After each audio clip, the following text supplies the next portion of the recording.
Welcome to साल साड़ी। आज की sari marks the kind of parenting that I have been given. You might be aware कि करवा चौथ और होली अष्टमी दो व्रत होते हैं। अष्टमी is sort of for kids, your connection with Bhagwan ji, but it's not for somebody. I cannot approve of that at this point. Earlier I was somebody who would justify it and I don't want to talk to that person ever again. करवा चौथ का व्रत हुआ and I said mummy तो बिना पानी के व्रत रख रही है पापा के। मैं छोटी ही थी, ठीक है, बहुत बड़ी नहीं थी। एंड जब होली अष्टमी आई तो मम्मी ने पानी, मतलब आई डोंट नो क्या सिस्टम था, every family every background has a different system, तो मम्मी पानी वाज अलाउड टू हर, ठीक है, तारा देख के व्रत खोलते हैं everything.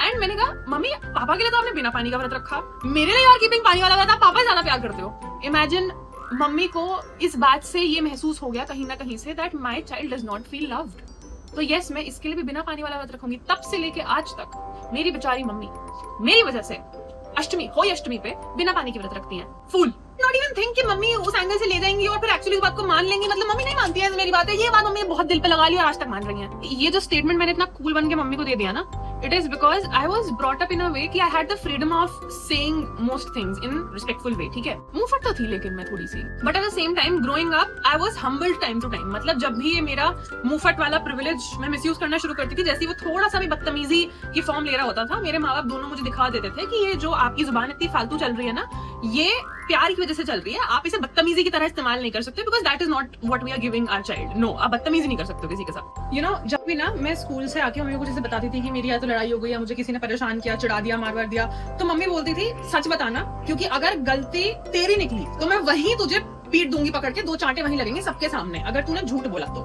So I always new कि मेरी मम्मी एक्चुअली मुझे सबके सामने सेट कर सकती है अगर मैं वहां झूठ बोल रही हूँ तो, because I have seen so many other people, मतलब ऑफ कोर्स स्कूल में और बच्चे भी होते हैं ना, तो मैंने वहां पे देखा है दैट मतलब पेरेंट्स अपने गलत बच्चे की भी साइड ले रहे होते हैं। एंड आई अंडरस्टैंड कि मतलब after a point when you have grown up तो there are so many things जहां पे ओनली इमोशंस वर्क, कि ठीक है गलत तो गलत, सही तो सही, आप साइड ले लेते हो कई बारी। But when as kids your parents do that, आप सिर्फ मोटिवेट होते हो to do multiple wrong things and then ultimately get out of it. Because अगर आपको ये बचपन में पता लग जाता है ना कि आप कुछ भी गलत करते हो and then you know you have your parents at your side and वो कुछ भी मना नहीं करेंगे, कुछ भी नहीं डांटेंगे, तो you just learn things the wrong way.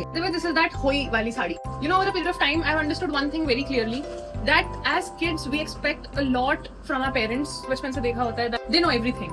You ask everything to them, and it also feels like they are in power. So we expect a lot from them. We forget that they are also living their lives for the first time. हम इस angle से देखते हैं ना चीजों को कि हाँ इनकी भी तो पहली लाइफ है, ये भी तो पहली बार बच्चे पाल रहे हैं. So then you start to see things very differently, and you start realizing, oh.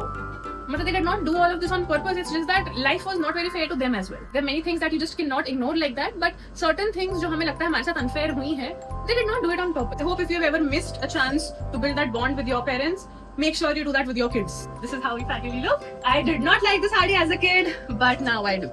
I'll see you next episode of Salva Sari. Bye.